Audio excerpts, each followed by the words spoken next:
I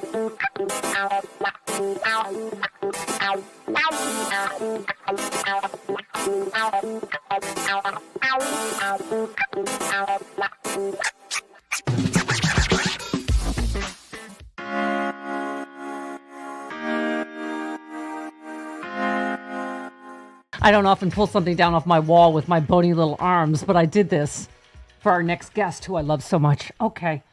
Let's see. This was from Melissa Etheridge the day I came out on the radio. I don't know how many years ago that was. She writes, "Dearest Stephanie, well, sister, welcome to the world of being out. I'm just warning you that now you've made it. Now that you have made it public, every time something happens with Prop 8 or some senator gets caught in an airport stall, they're going to call you." Yeah. Melissa Etheridge was she was one of my first concerts. Oh my God! Oh, I haven't very introduced cool. you yet. You're not. Former Representative Katie Hill is here. Hi, Katie Hill. Yay. Hello. This damn Zoom. I couldn't give you a big. Funny, my friend. I just have to tell the story really quick about, since you brought up Melissa Etheridge. My friend, we were probably 12 or 13 years old. We were young. Yes. And she was my best friend, and I don't know if her parents knew what Melissa Etheridge was known for, but so they took us to this concert. Like they dropped us off. Okay, so maybe we were 14 or so. Yeah. So they dropped us off, and we felt like we were these, super big adultish kids or whatever. And then, people thought that we were these little lesbians, like this little lesbian couple. Aww. And we just got so much attention from that. And then we got out and we're like, I don't think her parents have any idea that this is what this is. And we're not lesbians. I mean, she's still my best friend, right. But she's very straight. Right. Listen, I don't judge. Listen, all that story did is remind me that I'm 1,000 years older than you. So thank you very much for that. And okay, can I have my butter commercial music? See, this is what happens with Zoom is I can't do a big entrance because you're already here. And okay, yeah. It's former Representative Katie Hill of the great state of California. Okay. Can I still call you representative? Because you are on the list of things I will die mad about. Hillary, and then you. What happened to you? What happened to Hillary Clinton? Die mad. Because you earned it. And if I'm lumped in with her, I feel fine about it. But yes, my title remains. If you would like to use it, you're welcome to. I would like to use it. It's the respect that you are entitled to. And so, yeah, and should still be in Congress. Let's not. All right, let's not. I won't go there. Okay. Let me just bite my own hand while first of all, I joked with the Melissa Etheridge thing, but you wrote a great piece about this. And this is why I really appreciate you've been on the happy hour, and I've talked to you before about how I admire your bravery and your honesty and the fact that you're doing this morning and that you've been on TV, because you said, since I resigned from Congress, I've gotten used to my phone blowing up whenever another politician is accused of sexual misconduct, including your mom calling and saying, "I love you, I hope you're okay," knowing that you're not okay, because it brings up everything again. You said the messages stop after a few days when the accused man defiantly stays in office. The press, the public, the politicians themselves move on to things like the behavior of Joe Biden's dogs. I'm always advised by those closest to me not to weigh in on these situations. If I say anything whatsoever, people like Ben Shapiro will inevitably share it with a comment. Sexual predator Katie Hill says what? Or shouldn't you be naked smoking a bong or nailing some staff? That's when the trolls start reposting the pictures of me that were shared without my consent. And the whole nightmare starts over again, right? And yet, share why you've chosen to speak out anyway, because I think it's really important with Matt Gaetz, because you were the victim of what he is, accused of being the perpetrator of, revenge porn, basically. Yeah, I mean, obviously the accusations that he slept with a 17-year-old girl, that he was involved in sex trafficking, prostitution, any of that kind of stuff, that was horrible. But I was in the boat of wait for the investigation. The feds are already on it. I don't feel the need to say anything, but I had been so he had publicly defended me. I had, when, this whole Nestor thing happened, I had said, I knew about Nestor before, like, let's not go places that we shouldn't go. In hindsight, I don't fucking know. Yay! Katie Hill dropped an S-bomb. No, an F-bomb. Katie Hill has dropped an F-bomb on the show. All right. Poor Sean. That was my oops. Just to review, Katie says she doesn't know. Okay. Please continue while we But anyway, but when it came out that multiple people had said that he was sharing photos naked photos of women that he'd slept with on the House floor, then that was when my like head exploded. And I was like, literally that day is like, I started typing this op-ed, and I just felt like I had to weigh in because he had defended me when, the revenge porn happened to me. Yeah. And then it looks like, according to the reporting, that he was doing that very thing around the same time that my stuff was happening. Yeah. So it was just, it just like, I was just like, I can't even, I just have to say something. Yeah. And it was, cathartic, I think, to write that op-ed. But it was just it's just Well, and Katie, infuriating. yeah, absolutely infuriating. And also, I think you've talked about that it kind of skeeves you out now about why he defended you. Like I said this yesterday on the show that, he's probably thinking, oh, you're a wild child like me. So I'm going to, and yours is nothing like his. No. Having sex with underage people and paying them and whatever, allegedly, do you know what I'm saying, is nothing like having a consensual affair with someone, granted, you've said it was a mistake. She was on my staff, but it is nothing. She was a consenting adult, and like, yes, it was judgment. It was not good judgment. I will admit that till the day I die, but it was not something that was illegal. It was not something that was, You said something incredibly funny on TV the other day, though. You said you being friends with Matt Gaetz was another example of your horrible taste in men. And so I just thought that was hilarious. And I just Thank thought, God. And I just thought, oh, good, I have more of a chance of pulling her fully to my side. but my mom was like, my mom said, I wrote this in the op-ed, but she's like, Katie, you better not sleep with him. And Mom, I was not going to sleep with him, but thank God that never, obviously. My judgment's not that bad. But yeah, exactly. No, but I mean, it is kind of skeevy, right? When you look back on it now going, oh, why did he defend me? Because of his lifestyle. Maybe he thought I was like him, and you're not like him. Yeah, well, and then, you hear about this points thing, right? And that he had before, and I don't know if that was something that was ongoing, but I'm like, what if he was just being nice to me the whole time to, I don't know, ultimately. Yeah. Oh, yeah. About sleeping with the thing in Florida about speculate. sleeping with fellow female legislators. If that's what his whole. Yeah. I'm with your mom. I need to meet your mom. Your mom sounds great, and she was like, "I don't trust him, Katie. I don't think you should be defending him." She was right. Yeah. That's what she said.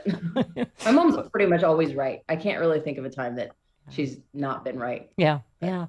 Well, I mean, you said it best on Twitter. You said, hot take, revenge porn, illegally shared images cannot be considered in the public interest in any circumstance. If that's the precedent, countless women will be afraid to run for office because they have the X's. Thank you. If you have any, but I mean, also, I don't know if his would be called revenge, Katie, or brag porn. It doesn't matter. It's not okay to share images, private images of someone that hasn't given you permission, right? That's the point, right? And it doesn't matter if that person is, just a random woman who has shared images with you on her own, and because you've had a good time together, or we're seeing each other or whatever, right? Or if it's some out of revenge. It just doesn't matter if it's private images. And by the way, like, this can happen. I often see people kind of do a little bit of victim blaming where they say, oh, well, you should know better. You shouldn't take these pictures, shouldn't send these pictures. Yeah. Everyone should do that. But one, that's crap anyway. But two, the pictures of me were ones that I didn't even know existed. They're not ones that I took and sent. They were ones that were taken of me. Right. And that is something that can easily happen to men and women, but certainly the majority is women. And think of how easy it is for someone to snap a picture while you're getting into the shower, or laying in bed, not paying attention. I mean, it's just our phones are so small, and we're on them all the time, and you're not paying attention to what somebody's doing. And it's just, nobody should act like this is something that can be prevented just because you're not sexting. Right. Right. Yeah. I have a story. I swear I'm not sharing it with you because of sexual fluidity, but I have a really super hot friend. Stephanie Louise Miller. This relates, Katie. I have a super hot friend who was married with kids. She has 2 little kids. Well, she's divorced now. She might be a little fluid, but my friend and I were saying, like, oh my God, you look so great. She said 2 kids and you have such an amazing body, blah, blah. She goes, oh, do you want me to send you a naked picture? And I was like, yes. Computer 13? Yes, I do. God. Yes, I do. That's permission. No, but we were at a party and I thought I was just kidding. And then I got home and I was like, oh crap, she did it. Oh God, she's so hot. But like, I knew not to share it with anybody, like even though she sent it Right. and she was, and by the way, if my body looked like that, I'd be sending them to everybody unsolicited. No, I mean, part of me, my like conclusion out of this, and especially my lawsuit, now that literally a California judge ruled that it's the First Amendment for the Daily Mail to have shared my images that they were obtained through revenge porn. Basically they're saying that that's fine because I was a public figure. And so that means that anybody who enters public life in any way is opening themselves up to it. And so I was like, well, shoot, maybe the requirement should be if you were gonna enter public life, just put out your naked pics, just do it on your own terms. And maybe that's the best bet.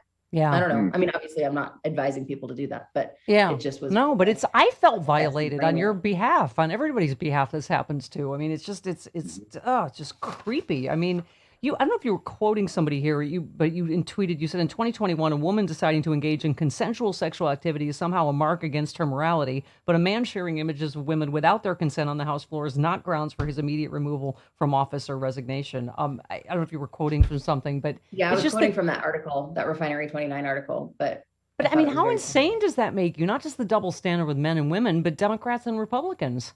Oh, it drives me nuts. I mean, it's, the double standards between both are just astonishing, right? I keep thinking about Liz Cheney, who has gotten so much crap from Matt Gaetz. And, I mean, he went and campaigned against her in her own state that he had nothing to do with. And I'm like, why isn't she at least calling for his removal? I don't get it. Yeah.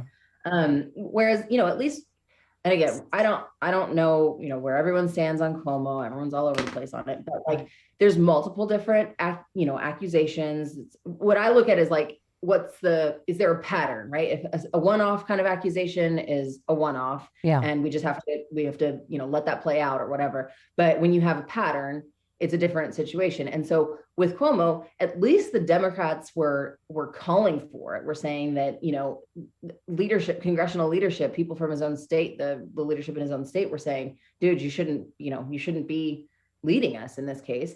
But Republicans don't even do that. And it just blows my mind. I mean, this guy, Matt Gaetz, is on judiciary, which means that he's overseeing, the committee he's on is overseeing the department that's investigating it. Yeah. And that's just bonkers. But he should, at the very least, his own party should remove him from that committee preemptively. Okay, I've said that before. They've all followed the Donald Trump template on the Republican side. It goes fake news, lying whores, I'm not resigning or apologizing.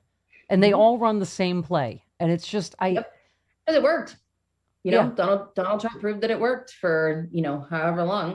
I mean, he lost the election, thank God. Well, yeah. And you said it took a while. I'm glad to see the ethics committee finally open an investigation here. I sure hope they figure out which other members were gawking at those photos that didn't say anything for so long. And Katie, if they're underage, isn't that they're looking at child porn, basically? Yeah. I mean, I really hope that that's not the case, that's not what was happening. I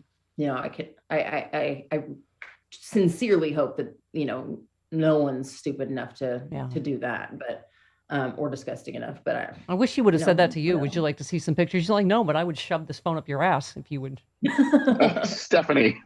Katie Hill would have said that because she is my hero. But Matt Gaetz would be dumb enough to ask Katie Hill if she'd like to see some revenge porn. Yeah. He's such a dumb. Okay. All right. I'm sorry. I bet your former friend. You quoted Juan Williams on Twitter. The GOP is now the party of grifters and kooks. And you said, but it's been that way for quite a while now. I mean, John Boehner's out there saying all this stuff. And I'm like, you started all this. That doesn't happen overnight. The way I know when we're like, wow, John Boehner's like the normal guy. It just is disturbing. I call him Boner because I'm much more immature. I like that. I'm like Boner. 20 years older than you, but I feel like I could mentor you and help you to make different, more mature mistakes. As like bad I have choices. What? Yes, yeah. I could help you make different bad choices. Because you're only young once, but you can be immature literally forever. Forever. Yeah. And you said I might be having a bad week, but I just got my J&J, so bring it on. However, now they put a pause on J&J. I mean, I know, and I have a family history of blood clots. I'm in the age range of the people who are having the women who are having the reactions, and I was supposed to fly home in a week, and so now I'm like, my mom, again, Yeah. my mom is a nurse and is very concerned about my well-being. Yeah. And she's like, you shouldn't fly. So Yeah, you shouldn't. You shouldn't actually. I would err on the side of caution, but I think it's going to be fine. We were saying these numbers are so infinitesimal, and it does worry me about that we're already hitting a vaccine hesitancy wall that, I know. it's so that it is unfortunate in that sense because I think we've got to get to herd immunity. I mean, it's so, Mhm. isn't it just so distressing that we're just hitting this wall of ignorance Well, and especially people that because won't, we've got, people are going to start going out. They're going to feel safe. Yeah. And if we don't hit herd immunity, if we don't have enough people who are vaccinated, then it's like, it's just not going to work. Yeah. So, Yeah. Well, when this COVID's over, we're totally becoming best friends and, love it. Love it. totally going to make all new mistakes. It's going to be fantastic. Perfect. More mature one. I adore you, Representative. I will call you Representative forever because you earned it, and I hope you're back in there because you've got courage and thank you for speaking out and doing this because I know this isn't easy and it brings up a lot of stuff for you. So thank you. Thank you. Thank you I so much. appreciate it. All right. It's good to talk to you. You too. We miss you, Katie Hill.